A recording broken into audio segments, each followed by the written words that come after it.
Jonathan. How may I help you today? Hi, I would like to book a table reservation. I will be happy to assist you with your reservation. May I have your name, please? Yes, my name is Christopher Fabian. When would you like to book your reservation, Mr. Christopher? Tomorrow, February 14 at 10 p.m. A table for how many persons, please? A table for two. Do you have any special requests? None. Since it's Valentine's Day tomorrow, we offer special heart-shaped cake for only 200 pesos. Would you like to order one? Yes, please. Reserve one cake for me. May I have your contact number, please?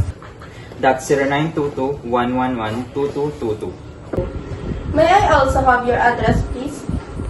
Yes, that's number 123, Barangay Catolinan, Balig, Bulacan. How would you like to settle your bill tomorrow, sir? Are you going to use check, card, or cash? I will pay in cash. Alright, sir. Let me just verify if I got all the information correctly. Sir, I have reserved a table for two tomorrow at February 14 in the evening.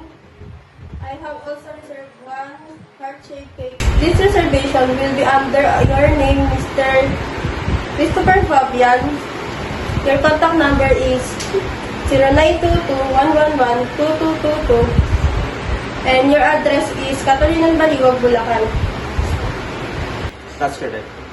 Is there anything else that I may assist you with? That will be all things.